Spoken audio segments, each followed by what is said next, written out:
Haleluya. Hari ini saya akan menyampaikan satu topik yang menurut saya menarik untuk kita bahas, kita gali, dan kita selalu menyuguhkan tema-tema yang tentunya menarik dan harapannya bukan hanya sekedar menambah wawasan atau pengetahuan kita, tetapi membuat kita makin dalam mencintai Tuhan kita Yesus Kristus, bukan hanya menambah wawasan kita atau membuat kita menjadi hanya sekedar theology lovers, tapi Jesus lovers.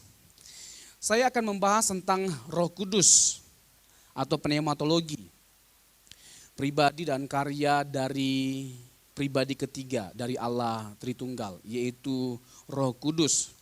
Yang bagi saya ini bisa dikategorikan sebagai pribadi yang terlupakan, dibutuhkan tapi tidak dipahami, dibutuhkan tapi tidak dikenal.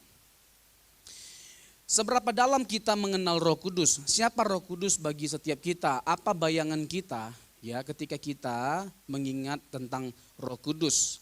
Ada begitu banyak yang bisa dibahas, bahkan dipersoalkan atau bahkan diperdebatkan kalau kita bicara tentang Roh Kudus.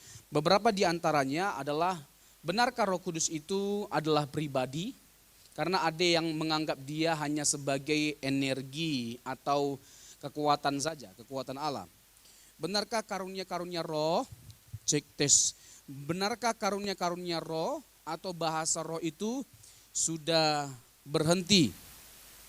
Apakah benar menghujat Roh Kudus benar-benar dikategorikan sebagai dosa tidak terampuni? Lalu belakangan ini ada pendeta senior yang kita semua udah pasti tahu lah ya. Selain senior, beliau juga sudah lanjut usia. Mengeluarkan statement ya yang membuat Pentakosta dan karismatik itu menjadi marah. Karena dikatakan bahwa Pentakosta itu sesat, ya karismatik itu sesat. Nah, bagaimana kita menanggapi semuanya itu? Nah, kita mulai dengan pembahasan mengenai Roh Kudus itu adalah pribadi. Roh Kudus itu adalah Allah sendiri. Yang setuju katakan amin. Apa yang mengidentifikasi sesuatu itu sebagai pribadi? Sederhananya begini, ada pikiran, perasaan, dan kehendak. Ada pikiran, perasaan, kehendak. Pertanyaannya, apakah ada datanya dalam Alkitab yang menegaskan bahwa Roh Kudus itu memiliki pikiran, perasaan, dan kehendak? Tentunya bukan hanya ada, tapi banyak. Nah, saya akan memberikan data-data ayat yang disuguhkan oleh Alkitab terkait dengan Roh Kudus sebagai pribadi. Sebelumnya tadi saya ada singgung, ada yang berpandangan bahwa Roh Kudus itu hanya sebagai sebuah kekuatan ya, seperti saksi Yehova. Ada yang memandang dia sebagai energi, ada yang mengatakan bahwa dia bukan pribadi ya, bukan pribadi karena dia menyatu dengan Bapa. Ini pandangan-pandangan yang ada dan kita tidak setuju dengan pandangan itu. Pertanyaannya, alasannya apa? Nah, hari ini saya akan menyampaikan alasan yang bukan hanya kuat tapi sangat kuat yang menunjukkan bahwa Roh Kudus itu adalah pribadi dan dia adalah Allah. Dan kita membutuhkan Roh Kudus. Kita membutuhkan Roh Kudus karena ketika Yesus naik, sama-sama kita tahu Yesus mengatakan, aku tidak meninggalkan engkau sebagai yatim piatu. Artinya kita nggak bisa hidup tanpa Roh Kudus. Roh Kudus adalah pribadi Allah itu sendiri, yang mana kita butuh tuntunan Allah itu untuk menjalani kehidupan kita di tengah dunia yang begitu mencengkam. Meskipun Yesus telah menyelesaikan karya keselamatan, tapi Roh Kudus sebagai aplikator yang mengaplikasikan karya keselamatan itu hingga menjelang hari penyelamatan itu tiba. Artinya, meskipun sudah dikerjakan oleh Tuhan Yesus dengan selesai karya penyelamatan itu, nggak mungkin kita selamat tanpa pendiaman Roh Kudus dalam diri kita. Jadi sangat-sangat urgent sekali ya pemberian dari Roh Kudus itu. Jadi kalau Yesus tidak naik, Roh Kudus tidak turun. Kalau Yesus tidak naik, kita nggak akan mengalami secara sepenuhnya pengalaman Trinitarian.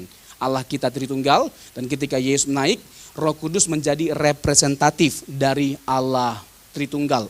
Allah itu maha hadir, tapi Allah menyatakan kemahadirannya dalam diri setiap kita.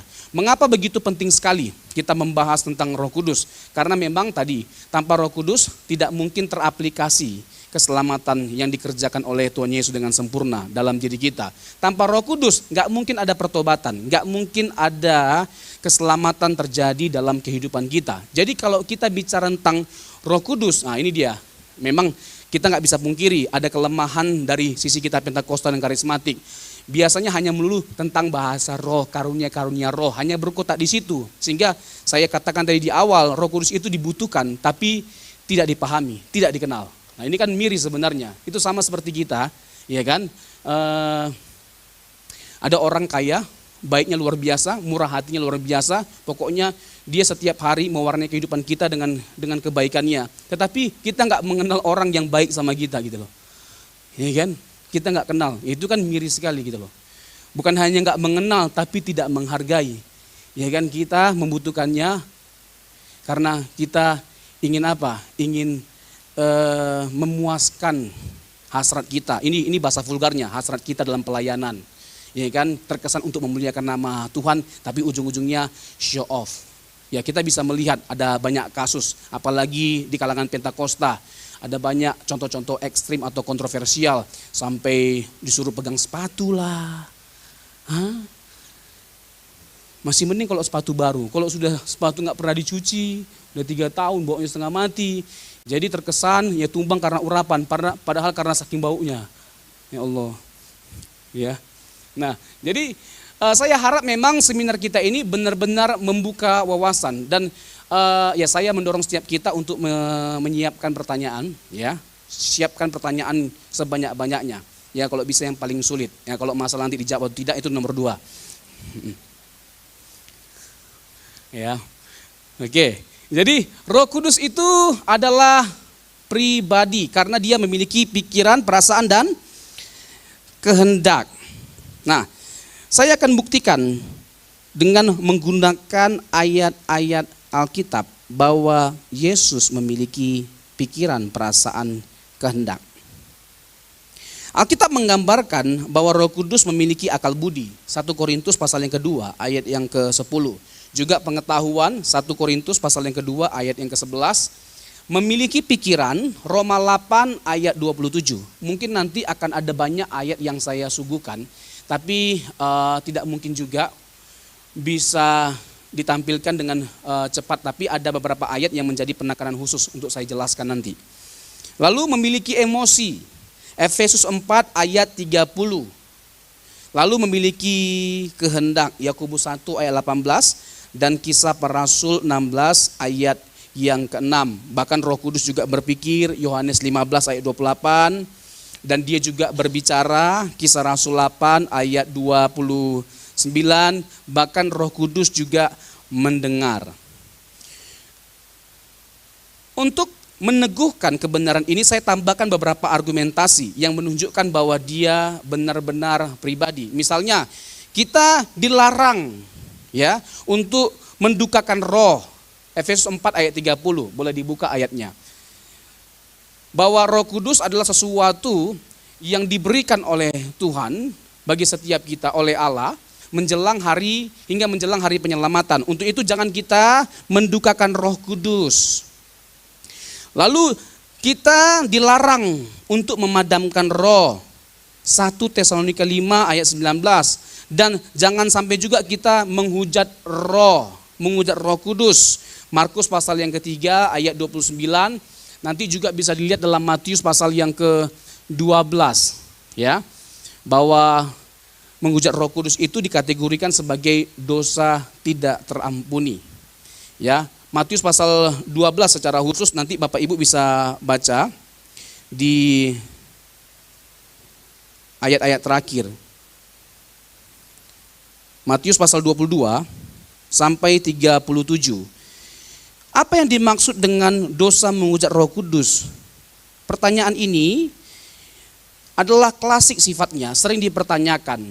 Tapi mungkin masih menimbulkan tanda tanya bagi setiap kita. Apa yang dimaksud dengan dosa menghujat Roh Kudus sehingga tidak ada pengampunan untuk itu? Jadi suatu kali Tuhan Yesus menyembuhkan orang yang sakit, buta, dan bisu, dan yang menyebabkannya adalah setan. Jadi karena ada kuasa setan, orang itu menjadi buta dan bisu. Lalu disembuhkan. Lalu ada orang-orang yang berpikir bahwa Yesus menyembuhkan orang buta dan bisu itu dengan kuasa Beelzebul. Nah, ada dua jawaban yang menarik untuk kita perhatikan dari yang diberikan oleh Tuhan kita Yesus Kristus. Yang pertama terkait dengan kerajaan atau rumah tangga, lalu terkait dengan pohon.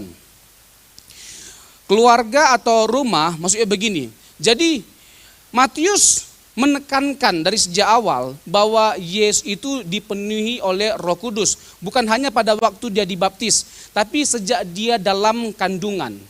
Jadi Matius hendak menekankan bahwa Yesus bisa melakukan berbagai macam mujizat karena dia dipenuhi oleh Roh Kudus. Jadi persoalan utamanya adalah dengan kuasa apa? Ini persoalan mengenai kuasa. Dengan kuasa apa Tuhan kita Yesus Kristus menyembuhkan orang sakit atau melakukan mujizat? Bukan dengan kuasa Beelzebul atau penghulu setan, tapi dengan kuasa Roh Kudus. Nah, digunakan analogi keluarga atau kerajaan atau pohon. Maksudnya bagaimana? Jadi begini, yang ada Tuhan kita Yesus Kristus lewat kuasa Roh Kudus menghancurkan anak-anak Beelzebul, pengikut dari Beelzebul. Jadi nggak mungkin lah ya mereka itu saling serang satu dengan yang lainnya. Yang ada sebuah kerajaan akan menjadi hancur. Lalu yang kedua, dijelaskan oleh Tuhan Yesus tiba-tiba dengan menggunakan perumpamaan pohon. Artinya begini, dari pohon yang baik, maka yang dihasilkan adalah sesuatu yang baik. Dari pohon yang tidak baik, dihasilkan sesuatu yang tidak baik. Jadi intinya, nggak mungkinlah ada sesuatu yang baik yang dihasilkan oleh Beelzebul atau si jahat itu. Dan sesuatu yang baik pasti menghasilkan yang baik. Nah, Roh Kudus itu adalah pribadi yang baik. Pasti yang dihasilkannya adalah sesuatu yang baik. Beelzebul itu adalah sesuatu yang jahat. Sumber kejahatan yang dihasilkan adalah sesuatu yang jahat. Jadi yang dimaksud dengan menghujat Roh Kudus adalah sebuah penolakan, sebuah penghinaan terhadap kuasa yang ada di dalam Yesus Kristus, yaitu Roh Kudus. Itu yang dimaksud dengan dosa menghujat Roh Kudus. Jadi sesuatu yang berpribadi saja yang bisa dihujat. Sesuatu yang berpribadi saja yang bisa didukacitakan. Saya mau tanya, benda mati bisa nggak didukacitakan? Karena nggak punya perasaan, betul nggak? Bisa nggak dipadamkan? Nggak bisa. Ya, sesuatu yang berperasaan atau berpribadilah yang bisa dihujat. Jadi hal itu justru membuat kita berkesimpulan, nggak mungkin Roh Kudus tidak pribadi, dia pasti pribadi. Jadi dia memiliki pikiran, perasaan, dan kehendak. Saya bingung ya dengan semua data-data ini dan eksplisit sekali ayat-ayatnya. Saya bingung orang bisa menyimpulkan bahwa Roh Kudus itu tidak pribadi, hanya energi atau hanya kekuatan. Padahal jelas dan eksplisit sifatnya pembuktian dari Alkitab. Nah, saya masuk kepada pembahasan mengenai keilahian Roh Kudus. Roh Kudus itu adalah Allah. Kita menyembah Allah yang Tritunggal. Allah itu bukan baru jadi Tritunggal pada waktu perjanjian baru atau hanya di perjanjian lama. Dari kekal sampai kekal, Allah itu Tritunggal adanya. Dan dalam semua karya ilahi, Roh Kudus juga terlibat. Ada Roh Kudus yang terlibat dalam semua karya ilahi. Atau dengan bahasa lain begini, tidak ada karya di mana ketiga pribadi itu tidak bekerja sama dalam menciptakan semua karya yang ada. Jadi ketiga pribadi itu selalu terlibat dalam setiap karya ilahi yang ada. Misalnya penciptaan, pemeliharaan alam semesta. Ketika manusia jatuh dalam dosa, Allah Tritunggal itu ya menyelamatkan setiap kita. Keselamatan itu bukan hanya karya dari satu pribadi. Yang mati memang siapa? Yang mati siapa? Yesus. Ya, dalam konteks teologi Yahudi pun nggak pernah diyakini bahwa yang mati itu adalah Bapa. Makanya dalam hal ini dapat kita simpulkan bahwa modalisme itu aneh, itu teologi yang aneh, nggak dapat dukungan secara khusus dari Alkitab maupun dari sejarah gereja. Dari sejarah gereja ya, orang yang meyakini bahwa Bapa, Putra, Kudus itu sebagai pribadi yang sama dinyatakan sebagai sesat adanya. Jadi Bapa, Putra, Kudus itu adalah ketiga pribadi yang berbeda, tapi tidak bisa dipisahkan. Namun dalam segala hal mereka itu harmonis, termasuk dalam hal karya ilahi, selalu terlibat. Roh Kudus terlibat nggak dalam penciptaan? Terlibat. Mari kita buka dalam Kejadian 1 ayat yang kedua. Kejadian 1 ayat yang kedua, dikatakan di sana kan bahwa Roh Allah melayang-layang di atas permukaan air. Bumi belum berbentuk dan kosong, gelap gulita menutupi samudera raya, dan Roh Allah melayang-layang di atas permukaan air. Nanti menarik kalau kita hubungkan ini dalam Yohanes pasal yang ketiga, kalau tidak salah ayat yang kelima, bagaimana Tuhan Yesus menegaskan kalau kita nggak dilahirkan kembali, nggak mengalami kelahiran baru, kita nggak layak untuk masuk kerajaan sorga. Itu ada identik dengan pembahasan mengenai Kejadian 1 ayat yang kedua. Ini identik. Kenapa saya mengatakan identik begini? Sebagaimana Roh Kudus juga turut dalam karya penciptaan untuk menata sesuatu yang belum berbentuk dan kosong, ya, menjadikan baru. Begitu juga dengan kita sebagai orang percaya yang telah dirusak oleh dosa. Hanya Allah yang bisa memperbarui setiap kita. Itu yang Roh Kudus lakukan. Ditegaskan dalam Yohanes pasal yang ketiga ayat yang kelima, bahwa melahirkan baru itu adalah pekerjaan siapa? Roh Kudus. Dari air dan roh. Dari air dan roh ini dalam bahasa Yunani sebenarnya para pakar setuju. Ini satu kata, air roh. Nah, ini ada hubungannya dengan Yehezkiel pasal 36 ayat 25 sampai 28. Coba boleh dibuka. Yehezkiel pasal 36 ayat 25. Aku akan mencurahkan kepadamu air jernih yang akan mentahirkan kamu dari segala kenajisanmu, dan dari semua berhala-berhalamu aku akan mentahirkan kamu. Jadi fungsi dari air itu adalah apa? Untuk mentahirkan atau memurnikan. Mentahirkan, memurnikan. Fungsi dari roh apa? Untuk melahirbarukan. Jadi air roh itu sama konotasinya, sama maknanya. Itu adalah pekerjaan dari Roh Kudus untuk kita menjadi baru. Ya, itu adalah pekerjaan Roh Kudus. Nah, menjadi baru ya itu sama dengan istilah de facto and de jure. Dalam Kristus kita dijadikan baru, kita punya status yang baru. Ya, sebagai anak-anak Allah. Tetapi de facto kita masih bergumul dengan segala kelemahan kita, kekurangan kita, ya, pergumulan kita akan dosa-dosa kita, kemunafikan kita, ya, egonya kita, sombongnya kita masih bergumul. Jadi untuk benar-benar menjadi baru itu adalah sebuah proses panjang bersama dengan Roh Kudus. Ya, de facto and de jure. Jadi kita berjuang untuk kita boleh mengalami yang namanya pembaharuan hidup melalui kuasa Roh Kudus. Jadi Roh Kudus itu adalah Allah, karena dalam setiap karya ilahi Roh Kudus juga turut bekerja. Nah, bagaimana dengan sifat-sifat dari Roh Kudus? Apa yang membuat Allah menjadi Allah? Apa yang membuat Allah menjadi Allah? Ada beberapa hal yang sangat prinsipil, yaitu dia kekal, dia maha tahu, dia maha kuasa, dia maha hadir, tadi ya, juga termasuk dalam semua karya-karya ilahi seperti penciptaan, ya, menciptakan alam semesta, menciptakan kita umat manusia. Nah, Roh Kudus apakah memiliki semua sifat-sifat itu? Jadi apa yang membuat Allah menjadi Allah? Karena kekal, ya, maha tahu, maha hadir, maha kuasa. Nah, sekarang kita lakukan pembuktian bahwa Roh Kudus punya semua sifat-sifat yang ada pada Allah. Omnipresent misalnya, Mazmur 139 ayat 7 sampai 12. Kemana, kata pemazmur, kemana aku dapat menjauhi rohmu? Enggak bisa, karena apa? Roh Kudus itu maha hadir. Dia hadir di mana-mana. Bukti dari kemahadiran dari Roh Kudus adalah Dia ada di dalam diri setiap kita ketika kita percaya Yesus. Jadi ada Roh Kudus dalam diri setiap kita. Kalau dalam konteks perjanjian lama, sifat pendiaman Roh Kudus itu temporer, ya, temporal, hanya sementara dan hanya orang-orang tertentu saja yang dihinggapi oleh Roh Kudus.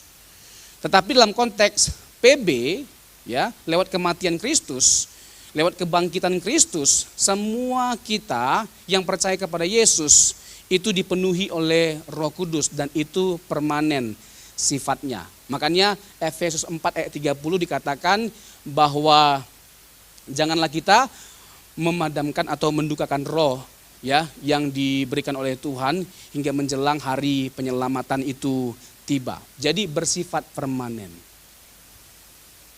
Kita bersyukur banget ya. Tuhan itu benar-benar mengasihi kita dengan kasih yang sempurna. Jadi selalu yang terbaik yang Tuhan berikan bagi setiap kita, termasuk Roh Kudus. Jadi Tuhan berikan kita satu pengalaman yang tiada taranya. Ini satu hadiah yang bukan hanya sekedar luar biasa, tapi sempurna. Jadi ini bukan hanya paket lengkap, ini paket sempurna. Ya, lebih-lebih dari paket combo KFC. Ya. Yang Yesus sudah diberikan untuk menyelamatkan setiap kita, tapi kita nggak ditinggalkan sebagai yatim piatu. Ada Roh Kudus yang diberikan. Yohanes 14, 15, 16 itu bicara tentang kehadiran Roh Kudus dalam diri setiap orang dan setiap orang percaya dan apa fungsi atau perannya. Seperti pasal yang ke-16 itu akan menginsyafkan kita akan dosa, lalu akan menuntun kita kepada seluruh kebenaran. Jadi omnipresent, kemanakah aku dapat menjauhi rohmu? Tapi dari sisi aplikasinya ya, karena kita tahu bahwa Roh Kudus itu Maha hadir dan di dalam diri setiap kita. Salah satu hal yang harus kita hayati dan kita perkarakan adalah ini membuat kita benar-benar gentar dan was-was terhadap diri kita. Tidak bisa hidup sembarangan. Karena apa? Ada Roh Kudus yang harus kita jaga. Kita menjaga perasaan Roh Kudus. Tadi kan di awal kita sudah ketahui bahwa Roh Kudus punya pikiran, perasaan, kehendak. Jadi jangan sampai kita mendukakan perasaan Roh Kudus dengan berbagai macam perbuatan kita yang tidak menyenangkan hati Tuhan. Jadi di mana kita ada Roh Kudus di sana. Karena Allah itu Maha hadir. Bahkan bukan hanya hadir ya di semua tempat yang kita mau kunjungi, di dalam diri kita. Jadi sesuatu apapun yang kita lakukan, gak mungkin Roh Kudus tidak tahu. Dia tahu. Jadi sebelum kita melakukan dosa, ingat ada Roh Kudus. Iya kan? Ketika lihat cewek cantik lewat, ingat, bukan hanya ingat Roh Kudus, ingat istri di rumah. Iya kan? Sepiauli yang apapun, cantik apapun. Ini kan bukan hanya sekedar ingat Roh Kudus dalam diri kita, tapi ingat istri dan anak-anak yang menunggu. Ini kan sama seperti pesan yang di Instagram, yang di TikTok. Ingat kalau ada yang tanya nomor HP-mu, aku nggak boleh kasih sama siapa-siapa, kata istriku. Ingat kalau gajian kasih sama siapa duitnya, transfer ke mami. Bagi ibu-ibu itu yang paling penting. Iya, bapak-bapak yang lemas. Jadi Roh Kudus itu Maha hadir, Dia hadir. Kita perlu menghayati dengan dalam, merenungkan dengan dalam kemahadiran Tuhan. Ya nggak mungkin dengan mudahnya kita menyakiti perasaan Tuhan kalau kita menghayati kehadiran Tuhan, keberadaan Tuhan dalam diri kita. Itu sesuatu yang luar biasa. Jangan hanya sekedar mendapatkan benefit atau keuntungan dari kehadiran Roh Kudus dalam diri kita. Tapi kita harus mengupayakan manfaat dari benefit yang diberikan oleh Roh Kudus dalam diri setiap kita. Sama seperti nanti saya akan bahas secara khusus mengenai karunia-karunia. Secara khusus lebih lagi terkait dengan bahasa roh. Benefitnya jelas sekali. Ya, itu untuk kita diberikan oleh Tuhan. Tapi bukan untuk kita show off atau pamer ya, atau untuk diri kita, untuk kemegahan kita, supaya kita merasa hebat, enggak. Itu sama sekali bukan dari tujuan dari karunia-karunia diberikan. tetapi supaya kita mempermuliakan nama Yesus. Nah, omnipresence, lalu omniscience, nah maha tahu. Coba kita buka 1 Korintus pasal yang kedua. 1 Korintus pasal yang kedua, ayat yang ke-10 dan 11. Di sini ditegaskan, karena kepada kita Allah telah menyatakannya oleh Roh. Sebab Roh menyelidiki segala sesuatu, bahkan hal-hal yang tersembunyi dalam diri Allah. Jadi pertama, Bapa dan Roh Kudus itu nggak mungkin pribadi yang sama, itu pasti dua pribadi yang berbeda. Nggak mungkin, ya. Roh menyelidiki segala sesuatu, bahkan hal yang tersembunyi. Nah, tidak ada sesuatu yang tidak diketahui oleh Roh Kudus dalam diri Bapa. Semua hal dalam diri Bapa diketahui oleh Roh Kudus. Hal ini menunjukkan bahwa Roh Kudus maha tahu. Omniscience. Roh Kudus juga kekal. Ada nggak ayat yang menunjukkan bahwa Roh Kudus itu adalah kekal? Ibrani pasal yang ke-9 ayat yang ke-14. Ibrani pasal yang ke-9 ayat yang ke-14. Dikatakan betapa lebihnya, hebat sekali memang, siapa? Cepat sekali. Anak. Betapa lebihnya darah Kristus yang oleh Roh yang kekal telah mempersembahkan dirinya sendiri kepada Allah sebagai persembahan yang tak bercacat, akan menyucikan hati nurani kita dari perbuatan-perbuatan yang sia-sia, supaya kita dapat beribadah kepada Allah yang hidup. Jadi Roh Kudus itu bukan hanya maha tahu, bukan hanya maha hadir, bukan hanya maha kuasa, tapi dia juga kekal. Ini sesuai dengan prinsip dalam kita memahami ketritunggalan Allah. Ini prinsip yang sangat dasaria, yaitu bahwa Bapa, Putra, Roh Kudus itu co-equal, co-eternal, co-exist. Co-equal artinya setara, co-eternal itu sama kekalnya, co-exist sama-sama ada dengan sendirinya. Jadi Roh Kudus bukan sesuatu yang diciptakan. Anak atau Yesus Kristus bukan sesuatu yang diciptakan. Ya. Meskipun dalam sejarah gereja ada orang yang berpandangan seperti itu, tapi tidak kuat dasar teologisnya. Jadi bagi kita Bapa, Putra, Roh Kudus termasuk Roh Kudus itu kekal adanya. Coba Ayub 33 ayat yang keempat.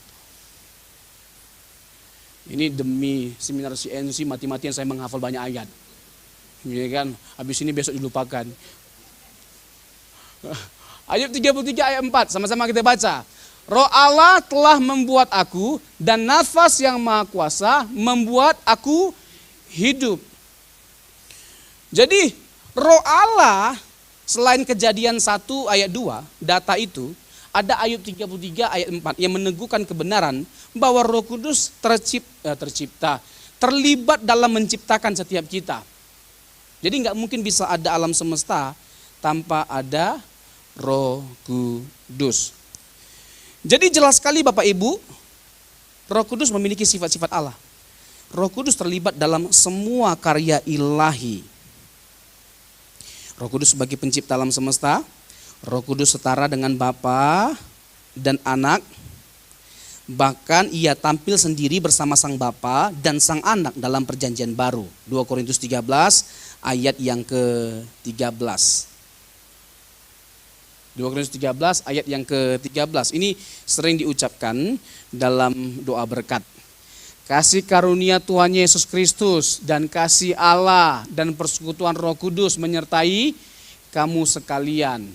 Jadi Bapa, Putra, Kudus itu sebagai Allah yang Esa, tiga pribadi yang berbeda, tapi dinyatakan sebagai yang Esa. Coba Matius pasal yang ke-28 ayat yang ke-20. Matius 28 ayat yang ke-20. Dan ajarlah mereka melakukan segala sesuatu yang kuperintahkan kepadamu. Ayat yang sebelumnya, ayat 19. Karena itu pergilah, jadikanlah semua bangsa muridku dan baptislah mereka dalam nama Bapa dan Anak dan Roh Kudus. Kata dalam nama, toonoma, itu berbentuk tunggal. Tapi ada berapa nama? Ada 3. Ini kan rumusan dari Tritunggal. 1 hakikat, 3 pribadi. Ini toonoma. Toonoma ini tunggal dalam bahasa Yunani. Tapi ada 3 nama, Bapa, Putra, Roh Kudus. Ini menyatakan bahwa sekalipun ada 3 pribadi, tetapi ketiga pribadi itu sebagai Allah yang Esa. Nah, jadi Masih banyak lagi sebenarnya atribut-atribut dari Roh Kudus yang dinyatakan sebagai Allah. Misalnya Sang Pemberi hidup, ya, Roma 8 ayat yang kedua. Hidup adalah atribut ilahi. Yohanes 3 ayat yang ke-10. Sebagaimana Yesus menyatakan dirinya sebagai sang kebenaran, I am the way. Yohanes 14 ayat yang ke-6. I am the way, the truth, and the life. No one come to the Father except by me. Akulah jalan kebenaran dan hidup. Nah, Roh Kudus juga dalam Yohanes 14 ayat 17 dinyatakan sebagai roh kebenaran, yaitu roh kebenaran.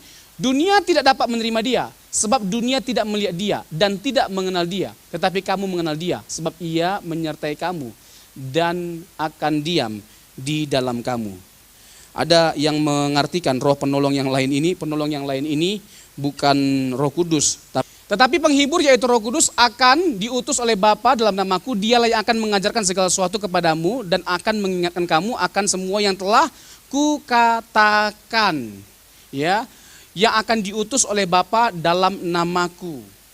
Jadi kehadiran Roh Kudus itu oleh karena siapa? Oleh karena Bapa, melalui nama siapa? Melalui nama Yesus Kristus. Ini sesuatu yang mereka tidak bisa terima. Faktanya kehadiran dari Roh Kudus itu, ya, melalui Bapa, ya, dengan nama Yesus Kristus. Dan nanti di konteks yang selanjutnya di pasal 15, 16 itu makin tegas lagi bahwa Roh Kudus itu akan mempermuliakan Yesus. Mempermuliakan Yesus, ya. Mempermuliakan Yesus sama seperti Yesus mempermuliakan Bapa. Nah, aneh memang, ya. Mereka itu mengatakan bahwa Alkitab kita sudah dipalsukan, tapi sering sekali mereka mencoba untuk membenarkan ajaran mereka, kitab mereka, dengan cara mencari data dari kitab yang mereka anggap dipalsukan. Ini yang saya bilang boleh bodoh tapi jangan sempurna. Iya. Jadi sebagaimana Yesus menyatakan dirinya sebagai sang kebenaran, Roh Kudus juga dinyatakan sebagai roh kebenaran. Wow. Bagi saya ini semua bukan hanya kuat, tapi terlalu kuat. Pembuktian kita, argumentasi kita untuk menunjukkan. Tolong tangkap ayamnya. Habis ibadah kita foto makan bersama. Tidak ayam rica. Sampai di mana tadi? jadi, oh Tuhan, di mana tadi? Bukan hanya kuat argumentasi kita, tapi sangat kuat. Ya, jadi bukti-bukti bahwa Roh Kudus itu adalah pribadi, Roh Kudus itu adalah Allah itu sendiri, pribadi yang berbeda bahkan dengan Bapa dan Yesus, dan bukan hanya sekedar pribadi yang berbeda, tapi satu hakikat dengan Bapa dan Yesus dan juga setara. Ya, Alkitab bisa ada karena ada Roh Kudus. 2 Timotius 3 ayat 16 bahwa Roh Kuduslah yang mengilhami, ya, tokoh-tokoh tertentu. Ada 40 penulis kitab. Roh Kudus itu mengilhami mereka sehingga tersedialah 66 kitab, ya. PL 39, PB 27. Jumlahnya adalah 66 kitab. Itu karena pekerjaan atau karya dari Roh Kudus. Jadi luar biasa sekali karya Roh Kudus itu. Nah, bahkan bukan hanya sekedar itu, tapi juga kelahiran Kristus itu karena pekerjaan Roh Kudus, ya, berbagai macam karya yang dilakukan oleh Yesus itu karena ada Roh Kudus. Misalnya Lukas pasal yang keempat ayat yang ke-18.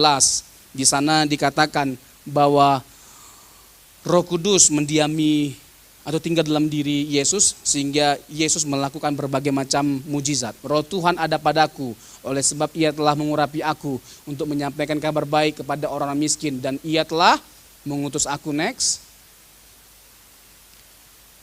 untuk memberitakan pembebasan kepada orang tawanan dan penglihatan bagi orang-orang buta, untuk membebaskan orang-orang yang tertindas, untuk memberitakan tahun rahmat Tuhan telah datang. Jadi dengan kuasa atau kekuatan apa Yesus melakukan berbagai macam hal ini? Dengan kuasa Roh Kudus. Bahkan kalau kita di kitab di kitab Kisah Para Rasul ya, kalau kita lihat di kitab Kisah Para Rasul, sebenarnya ada teolog-teolog atau para pakar yang mengatakan sebenarnya lebih tepat namanya kisah Roh Kudus, kisah karya Roh Kudus daripada kisah para rasul. Karena kitab Kisah Para Rasul itu dipenuhi dengan berbagai macam karya Roh Kudus dalam diri setiap para rasul. Yang pertama melahirkan gereja, ya. Yang kedua memenuhi setiap orang percaya. Di Yoel pasal 2 ayat 28 dan 29 itu digenapi dalam Kisah Para Rasul 2 di peristiwa Pentakosta. Nah, bagi saya sudah cukup ya terkait dengan pembuktian bahwa Roh Kudus itu adalah pribadi dan Allah itu sendiri. Nah, saya masuk kepada pembahasan mengenai karunia-karunia Roh Kudus dan bahasa roh. Saya mulai dengan persoalan yang sederhana. Apakah wajib bagi kita untuk berbahasa roh? Hati-hati, kita Pentakosta. Ya kan, memang sebenarnya seminar ini agak ngeri-ngeri sedap. Ya kan? Tapi memang kita harus jujur, kita harus lebih taat kepada otoritas Alkitab daripada otoritas organisasi. Amin. Segala sesuatu yang kita terapkan dalam pelayanan harus sesuai dengan Alkitab. Jadi mari kita lebih tunduk terhadap otoritas Alkitab. Jadi kita harus menyesuaikan pikiran kita terhadap kitab suci, bukan menyesuaikan kitab suci dengan pikiran kita. Ya. Jadi cocokkanlah pikiran kita dengan Alkitab, bukan cocokkan Alkitab dengan pikiran kita. Jadi saya sengaja membuat kalimat jembatan seperti itu supaya kita semua aman. Supaya kita aman. Karena memang saya akan menyampaikan satu penafsiran yang tentunya berbeda, tapi berbeda itu biasa dan ini sesuatu yang bersifat minor, ya. Jadi cincailah ya. Jadi nggak jadi masalah sebenarnya. Jangan terlalu dibesar-besarkan, Pak. Ya. Oke, Bapak Ibu, are you ready? Ready? Oke, ini kan minimal kalau kita diserang kita sama-sama menanggung. Oh, jangan hanya saya. Di mana seminarnya itu? CNC. CNC. Kok lemas mantapnya? Aduh. Apakah kita harus berbahasa roh? Saya setuju bahwa karunia-karunia roh itu diberikan oleh Tuhan bukan tidak ada manfaatnya, tapi manfaatnya luar biasa sejak dari awal. Ya, Tuhan memberikan karunia-karunia roh itu manfaatnya itu banyak sekali dan luar biasa bagi pembangunan tubuh Kristus. Tujuannya adalah untuk membangun jemaat, ya, bukan untuk kita gagah-gagahan atau menyombongkan diri sehingga kita mengesankan kita ini adalah orang yang hebat karena kita punya karunia-karunia tertentu. Kita bisa mendoakan orang sakit sembuh, yang buta melihat, yang tuli mendengar, yang lumpuh berjalan, yang keriting rebonding, yang pesek dimancungkan. Karunia-karunia luar biasa itu diberikan oleh Tuhan dengan tujuan dan maksud. Gak mungkin Tuhan melakukan sesuatu tanpa tujuan dan maksud. Jadi jangan merendahkan nilai dari karunia-karunia yang Tuhan berikan bagi setiap kita. Memang tidak bisa dipungkiri, Pentakosta sangat mengedepankan pelayanan karunia-karunia roh. Dan itu sama sekali tidak menjadi masalah. Karena memang gereja-gereja itu pada akhirnya itu penuh dengan warna. Tapi kita harus sama dalam satu hal. Nah, ini yang mewarnai setiap gereja. Apa itu? Pengakuan bahwa Yesus itu adalah Tuhan. Yesus itu adalah Allah. Satu-satunya juru selamat. Jadi kalau ada orang yang menyangkali ini tidak layak disebut sebagai Kristen. Ya, silakan buat agama baru, entah Kristen kayak Kristen kayak silakan, Pak.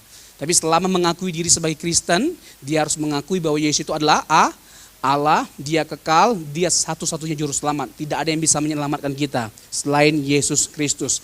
Ini pengakuan yang mutlak. Gereja dibangun di atas dasar pengakuan ini. Waktu Petrus ditanya, apa menurutmu? Siapakah Mesias itu? Ya, bahwa dia adalah anak Allah, the Son of God. Ya, bahwa dia adalah anak Allah, Mesias, anak Allah yang hidup. Jadi gereja dibangun di atas dasar pengakuan Petrus itu. Nah, apakah wajib bagi kita untuk berbahasa roh? Jawabannya mau pendek atau panjang? Wajib bagi kita berbahasa roh?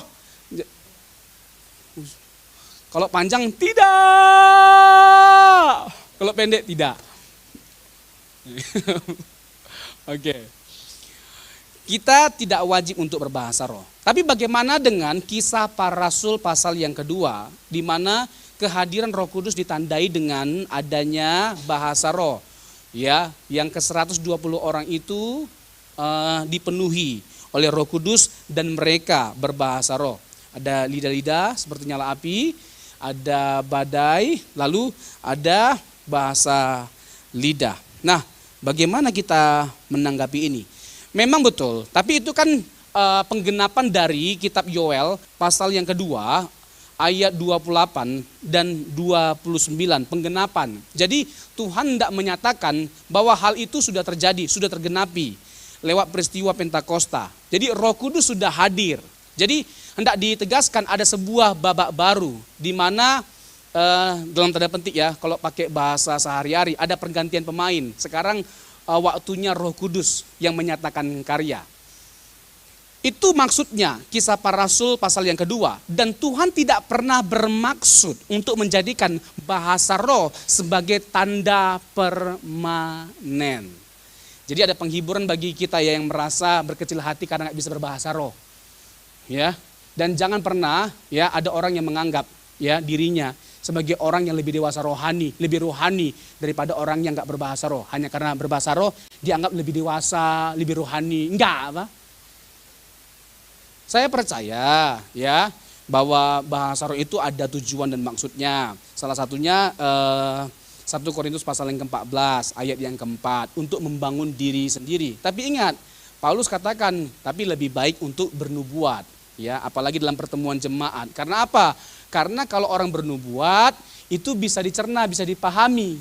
Nah, kalau bahasa roh, siapa yang bisa pahami? Enggak ada apa? Nah, tapi bukan berarti itu tidak diperbolehkan atau dilarang. Yang salah itu adalah kalau kita menganggap bahwa bahasa roh itu wajib. Ya, seakan-akan kita ini nggak dewasa rohani. Seakan-akan kita nanti nggak masuk surga. Karena ada sampai seperti itu yang mengajarkan. Kalau nggak bisa bahasa roh, nanti nggak masuk surga. Karena nanti di surga pakai bahasa roh. Di mana ayatnya? Nggak ada. Nggak ada. Bahkan ada gereja yang menetapkan aturan kalau nggak bisa bahasa roh nggak bisa naik mimbar, nggak bisa pelayanan. Saya nggak perlu sebut gereja atau pendetanya. Cobalah sampai se-ekstrim itu. Padahal kalau kita belajar Alkitab, makanya Pentakosta ini ya praktek karunia-karunia rohani itu kaya sekali. Tapi pengetahuan Alkitabnya mau bilang miskin susah kali. Ya, kita harus mengedepankan pengetahuan Alkitab. Supaya apa? Setiap praktek kebenaran itu, praktek karunia rohani itu sesuai dengan kebenaran Alkitab, nggak melenceng, nggak menyimpang. Nah, saya senang dengan Rasul Paulus. Karena apa? Karena dia concern terhadap sesuatu yang menyimpang. Seperti yang terjadi di jemaat Korintus. Jadi ini penghiburan bagi setiap kita. Tidak wajib untuk kita berbahasa roh. Yang lebih utama itu menghasilkan buah roh. Untuk apa kita bisa berbahasa roh tapi nggak menghasilkan buah roh? Halo? Halo? Iya dong. Untuk apa kita bisa berbahasa roh tapi nggak menghasilkan buah roh? Buah roh lebih penting. Ya, kasih, sukacita, damai sejahtera.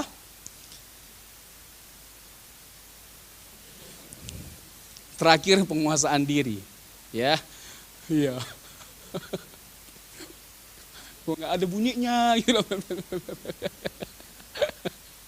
Nah, bayangkanlah, ya kan, karena diharuskan, akhirnya apa? Dibuatlah les bahasa roh. Les bahasa roh, cobalah les bahasa roh. Tuhan, gimana coba les bahasa roh? Bilang dada, bilang didi, ya, didi, gabungkan dadi, dada, di dada, dadi, dada. Makanya maaf nih ya, saya bukan menghakimi, saya berbahasa roh. Tapi saya bukan orang yang seperti latah kalau berbahasa roh. Dikit-dikit bahasa roh, baru sampai ke gereja orang. Enggak. Dan maaf ya kalau saya ngomong begini ya. Yang saya lihat ya praktik bahasa roh di gereja-gereja itu kayaknya bukan dari Tuhan. Tapi pemaksaan karena ajaran yang salah. Karena gereja mengharuskan, akhirnya dipaksakan. Haleluya, haleluya, lebih cepat, haleluya, haleluya, lebih cepat lagi. Dibiarkan 1 jam begini, udah naik dia ke langit.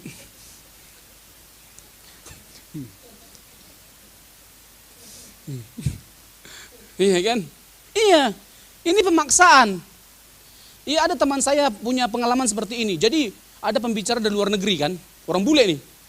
Jadi orang bule terus dia khotbah harus berbahasa roh. Jadi mahasiswa itu ya mau nggak mau ya kan, ya mereka berbahasa roh. Nah tiba giliran ada 3 orang lah nggak bisa bahasa roh. Semuanya bisa, ada 3 orang disuruh maju lah ke depan. Ayo bahasa roh. Yang 2 dapat, tinggal teman saya sendiri. Gak bisa-bisa, dia paksakan gak bisa-bisa. Akhirnya jalan laut tak bataknya. Namanya juga Batak banyak takti ya kan. Dia taunya orang bule, pasti gak tahu bahasa Batak. Pasti gak tahu bahasa Batak. Ya kan, jadi dalam bahasa Batak itu ada artinya begini, aku mencintaimu, holong doro aku tuh ho. Wah ini, wah ini. Jadi dia lagi nih, holong doro aku tuh ho, holong doro aku tuh ho, holong doro aku tuh. You got it, you got it. Kamu sudah dapat gitu ya. Gila.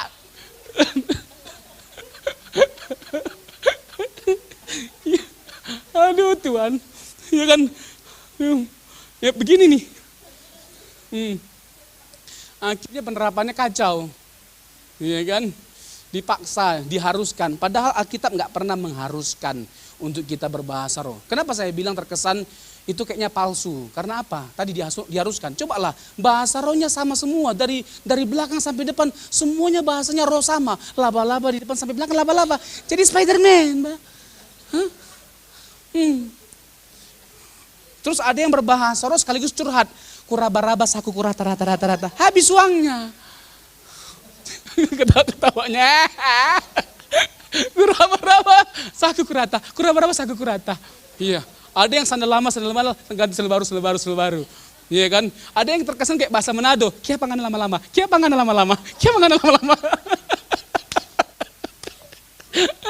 Tuhan. Matilah kita. Kia pangan lama-lama. Oh Tuhan. Ya kan, ya inilah. Jadi untunglah ya kita ada di gereja, yang selalu mengedukasi setiap kita dengan kebenaran firman Tuhan. Seperti CNC. Semangat kali. Nah, sekarang saya buktikan secara teologis bahwa memang benar ada kok di Alkitab yang menegaskan tidak harus untuk kita berbahasa roh, tidak wajib untuk berbahasa roh. Tapi juga saya katakan nanti, bahwa Alkitab tidak pernah melarang untuk kita berbahasa roh. Orang berbahasa roh itu tidak sesat. Ya, nanti ada pergumulan teologisnya, nanti saya akan singgung. Yang penting Bapak Ibu masih semangat. Habis ini tenang kita makan-makan di rumah masing-masing. Nah, kita tidak melihat di dalam Kisah Para Rasul pasal yang kedua ada indikasi ditemukan bahwa ketiga 3.000 orang yang percaya berkata-kata dalam bahasa roh. Kisah Para Rasul 2 ayat 41. Lalu tidak terjadi juga dalam Kisah Para Rasul yang ketiga terkait dengan orang yang lumpuh itu. Pada 5.000 orang percaya dalam Kisah Rasul pasal 4, kita juga nggak temukan mereka itu berbahasa roh. Sida-sida dari Ethiopia, ya bukan Bahrain, Ethiopia. Kalau Bahrain yang wasitnya botak itu. Maaf kalau ada yang botak.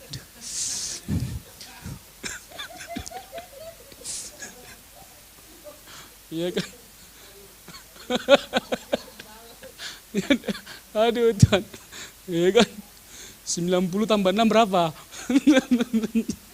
Aduh. Ya, dalam Kisah Rasul pasal yang ke-11 terhadap orang percaya di Antioquia.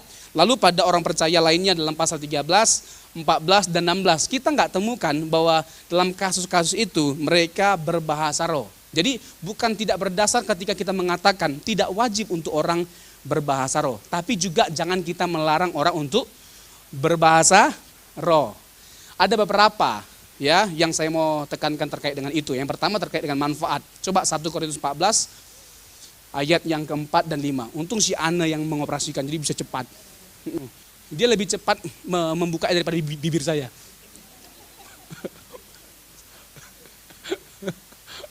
Yuk sama-sama.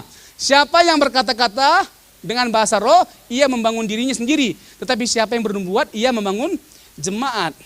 Ya, ada nggak manfaat dari bahasa roh? Ada, membangun diri sendiri. Tapi kalau bernubuat, membangun jemaat. Karena nubuatan itu kata-kata yang bisa dipahami. Kalau bahasa roh kan nggak terpahami. Ada memang yang diklasifikasikan senolalia, glosolalia. Bahasa yang dimengerti dan tidak dimengerti. Ya it's okay lah. Tapi intinya bernubuat itu bagi Paulus itu lebih bermanfaat dalam konteks jemaat karena bisa dipahami. Ayat 5. Aku suka supaya kamu semua berkata-kata dengan bahasa roh. Tetapi lebih daripada itu supaya kamu bernubuat. Sebab orang yang bernubuat lebih berharga daripada orang yang berkata-kata dengan bahasa roh. Kecuali kalau orang itu juga menafsirkannya. Sehingga jemaat dapat dibangun. Nah ini maksudnya. Jadi jemaat bisa dibangun kerohaniannya. Ketika mereka bisa mencerna kata-kata nubuatan itu. Nah, Paulus berbahasa roh enggak? Kenapa kita enggak boleh melarang orang untuk berbahasa roh? Karena ternyata Paulus pun berbahasa roh, ayat 18. Ayat 18 dikatakan demikian. Aku mengucap syukur kepada Allah bahwa aku berkata-kata dengan bahasa roh lebih daripada kamu semua, jemaat Korintus. Kan jemaat Korintus itu kan orang-orang yang menyombongkan diri hanya karena mereka bisa berbahasa roh. Itu ada konteksnya. Pada waktu itu kemampuan berbahasa, ada orang yang punya kemampuan berbahasa, itu dikagumi.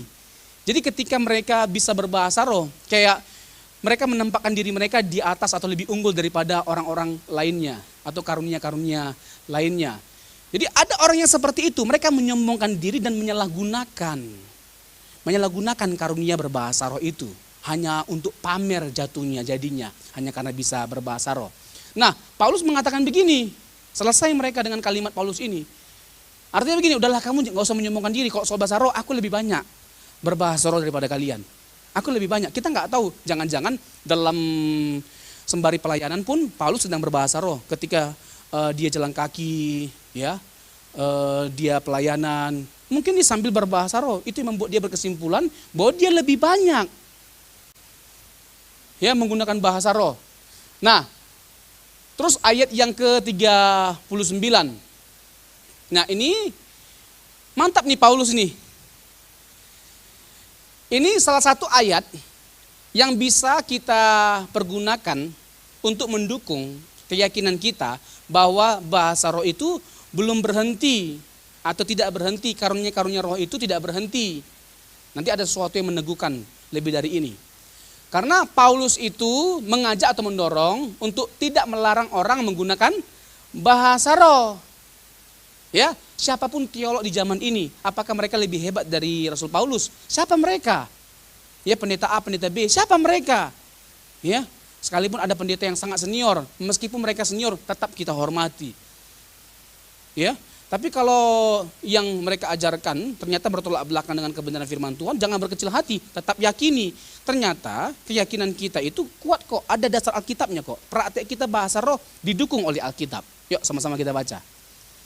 Karena itu, saudara-saudaraku, usahakanlah dirimu untuk memperoleh karunia untuk bernubuat dan jangan melarang. Jadi, ya udah. Kalau ada orang yang berbahasa roh, ya biarkan saja. Tetapi menarik ini ya untuk kita perhatikan ayat 26-27. Kalaupun ya pada akhirnya kita mau praktekkan bahasa roh, ada beberapa hal yang secara khusus ditekankan oleh Rasul Paulus, ya aturan-aturan main, kalau saya boleh pakai bahasa lain, aturan-aturan yang harus diperhatikan. Jadi bagaimana sekarang saudara-saudara, bila mana kamu berkumpul, hendaklah tiap-tiap orang mempersembahkan sesuatu yang seorang mazmur, yang lain pengajaran atau pernyataan Allah, atau karunia bahasa roh, atau karunia untuk menafsirkan bahasa roh. Tetapi semuanya itu harus dipergunakan untuk membangun. Bapak Ibu, Roh Kudus itu menganugerahkan kepada setiap kita karunia-karunia. Minimal satu orang itu punya satu karunia. Dan karunia-karunia itu ingat tujuannya untuk membangun. Tujuannya adalah untuk pembangunan tubuh Kristus, untuk kemuliaan nama Tuhan, bukan untuk kita menyombongkan diri. Karena memang spektakuler kali ya sifatnya ya. Kalau orang bisa misalnya punya karunia untuk menyembuhkan orang sakit. Waduh, wow, dia bisa cepat jadi besar atau populer, dicari orang. Ya, daripada orang yang punya karunia pengetahuan. Jujurlah ini ya, mana yang lebih banyak digemari, lebih banyak dicari? Orang yang punya karunia menyembuhkan atau melakukan mujizat atau karunia pengetahuan? Ya? Mana yang didatangi ibadahnya? Ibadah yang KKR, ya, orang sakit disembuhkan, bahkan yang mati dibangkitkan, daripada ibadah tentang kitab suci, penggalian kitab suci, kitab Wahyu. Yang mana yang dihadiri? Mujizat. Kalau CNC? Yang mana? Yang mana? Dari kedua ini nanti yang mana dihadiri? Hah? Yang KKR kesembuhan, orang lumpuh berjalan, mati dibangkitkan, atau penerima Alkitab, kitab Wahyu? Hah? Ya dua-duanya. Jadi habis dari KKR mujizat, soalnya lagi lumpuh, ya kan? Biar bisa nanti kitab Wahyu. Sampai kitab Wahyu, hidupnya ending. Selesai. Soalnya kitab terakhir. Aduh, kok jadi ngelawak kita ya? Terus ayat selanjutnya, ayat 27. Ayat 27. Jika ada yang berkata-kata dengan bahasa roh, biarlah 2 atau sebanyak-banyaknya 3 orang, seorang demi seorang, dan harus ada seorang lain untuk menafsirkannya. Saya biar aja tetap ditampilkan deh ya. Saya senang sekali dengan Rasul Paulus ini. Jadi ketika dia melihat ada masalah, dia nggak diam gitu loh. Dia melakukan sesuatu. Ini pemimpin rohani yang benar. Nggak bisa didiamkan. Apalagi kalau sudah membuat resah. Pemimpin rohani harus mengambil sikap. Jadi dia mempersoalkan masalah motif ya dan ketertiban. Karena apa? Nggak tertib mereka dalam penggunaan bahasa roh. Nah, dia berikan sejumlah aturan. Oh udahlah, kalau kamu mau tetap dalam ibadah menggunakan bahasa roh, ini aturan main yang harus kamu indahkan.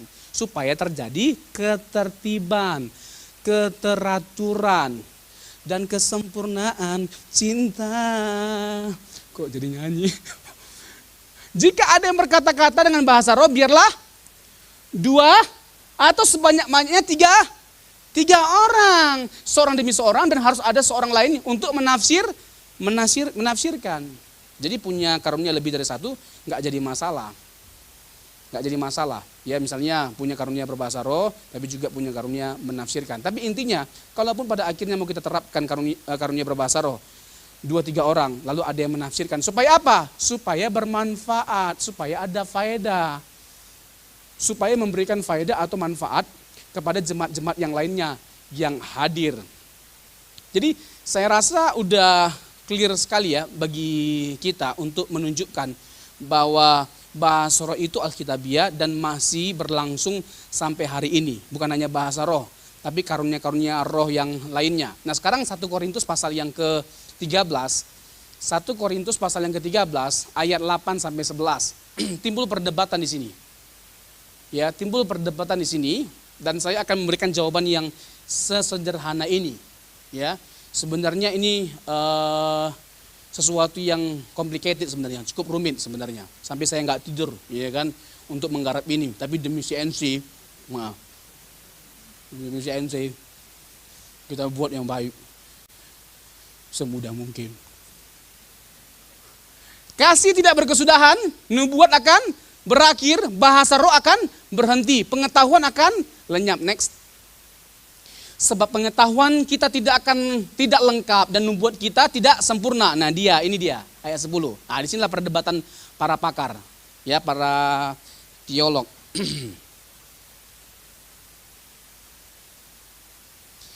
Tetapi jika yang sempurna tiba, maka yang tidak sempurna itu akan lenyap. Tetapi jika yang sempurna tiba, nah pertanyaannya yang sempurna itu apa?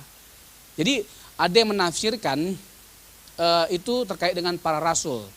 Para rasul ketika meninggal ya udah selesai, karunia-karunia itu udah nggak ada lagi, nggak berlangsung. Ya sudah nggak ada lagi karunia-karunia. Termasuk penerapan berbahasa roh itu sudah nggak ada lagi bagi mereka. Karena apa? Yang sempurna itu bicara tentang para rasul yang sudah meninggal ketika menuliskan Alkitab. Nah, ada yang mengatakan bahwa yang sempurna itu adalah kanonisasi Alkitab. Alkitab kita sudah dikanonkan, sudah tersedia ke 66 kitab. Jadi kita nggak perlu lagi karunia-karunia roh. Nah, sekarang bagaimana jawaban kita? Bagaimana respon kita? Apakah itu sesuai dengan konteksnya? Ya, kita lihat yuk.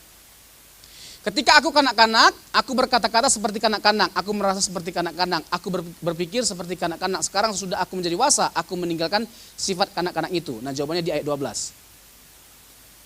Karena sekarang kita melihat dalam cermin suatu gambaran yang samar-samar.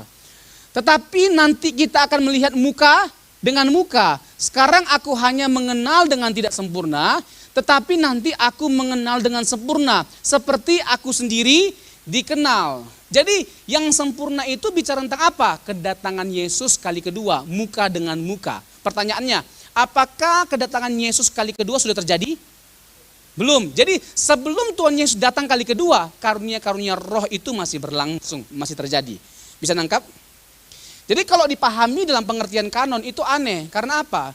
Jemaat mula-mula termasuk Paulus nggak pernah ada dalam benaknya mereka secara historis ya, bahwa Alkitab akan dikanonkan. Meskipun itu menjadi panduan atau pedoman bagi orang-orang percaya. Tapi kalau bicara tentang kanon, nggak pernah ada di pikiran Paulus tentang kanonisasi. Sehingga nggak cocok kalau yang sempurna itu ya dipahami sebagai kanonisasi. Tapi lebih tepat apa?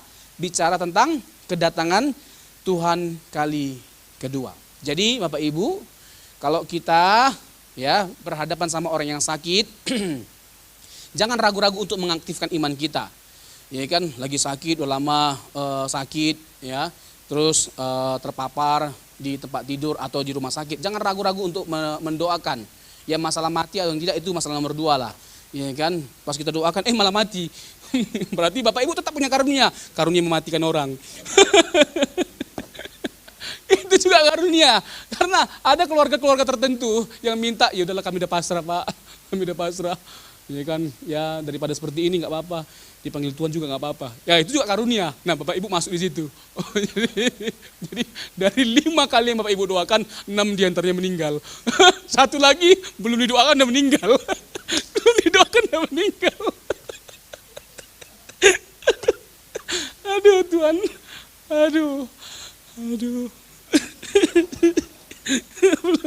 belum didoakan udah meninggal.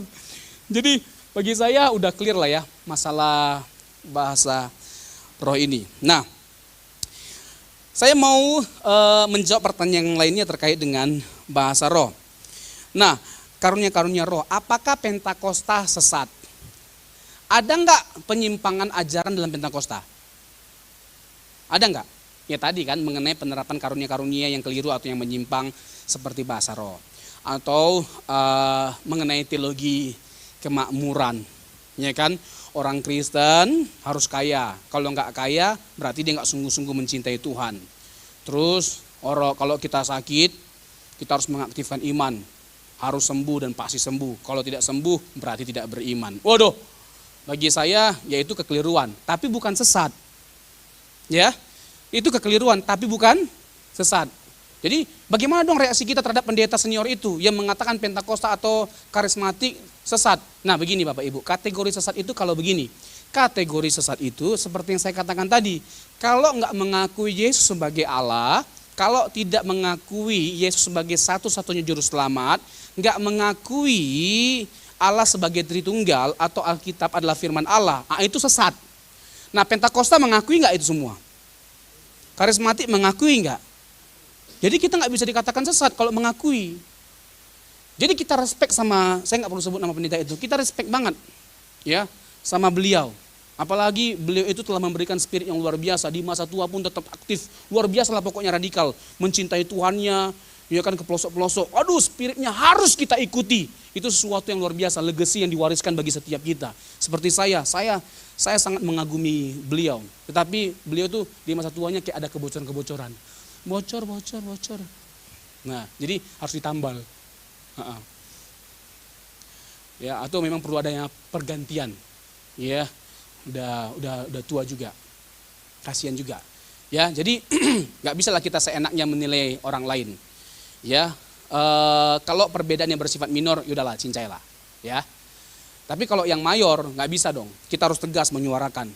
Ya, kita harus tegas mengkonfrontasi. Ya, kita harus tegas. Menolak sesuatu yang salah itu harus tegas. Ya, kalau sudah jelas gitu loh, sudah jelas sesuatu yang menjadi dasar kekristenan ditolak, ya kita harus tegas dong ambil keputusan. Nggak bisa kita jalan bersama itu nggak jadi masalah. Betul, dalam konteks tertentu kasih mempersatukan meskipun teologi berbeda. Tapi dalam konteks yang utama, Kalau Yesus udah dianggap bukan Allah, tapi diangkat jadi Tuhan, ini substansial. Kita harus ambil keputusan. Amin? Amin? Iya dong. Jadi minor misalnya kalau baptis, itu minor. Iya kan? Mau dipercik atau tenggelamkan, pakai bendera atau pakai pasir, itu minor, Pak. Hah?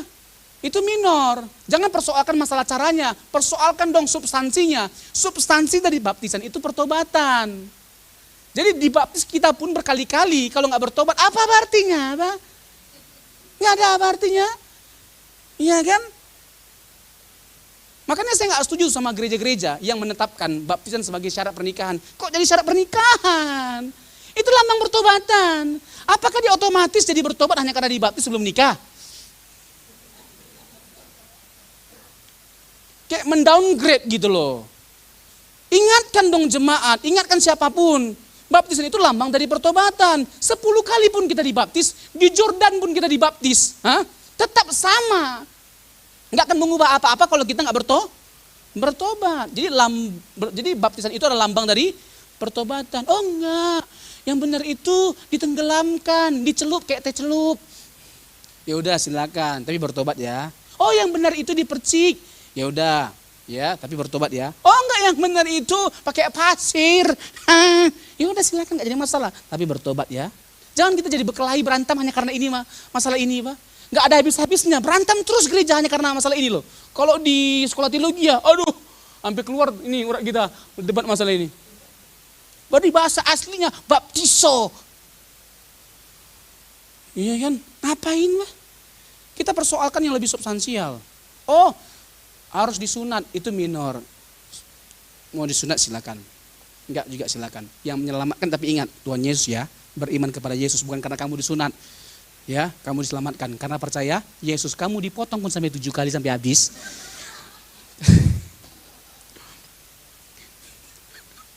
Kalau enggak sungguh-sungguh percaya Yesus enggak selamat. Halo. Halo.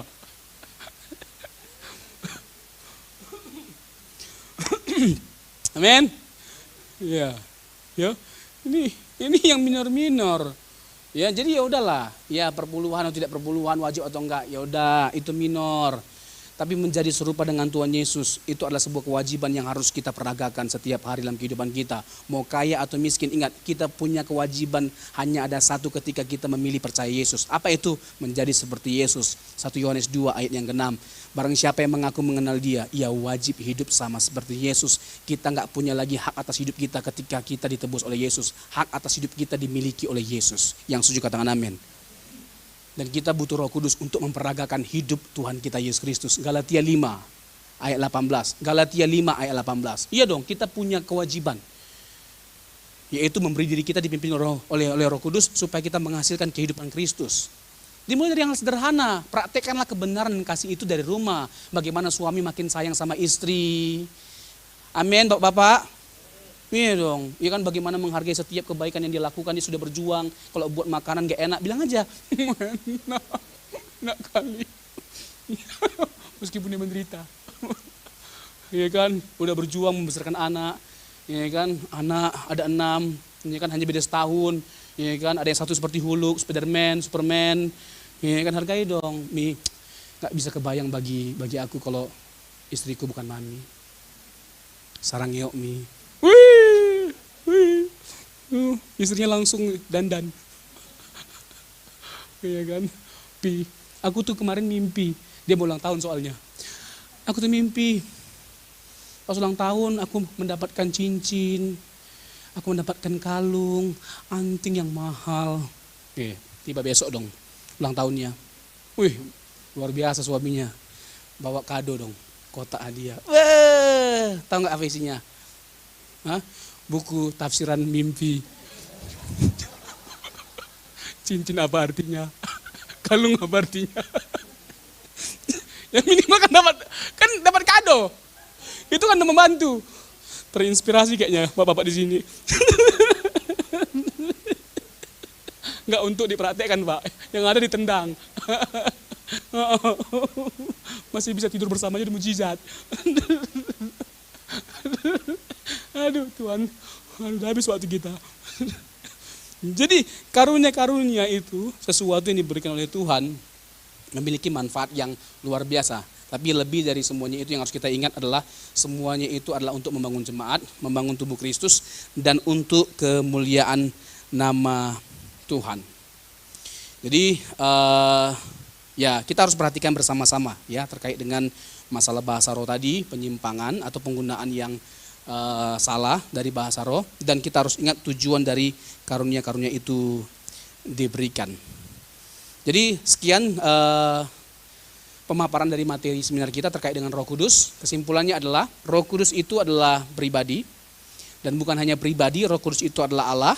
Roh Kudus itu sehakikat dengan Bapa dan Anak, dan bukan hanya sehakikat tapi juga setara.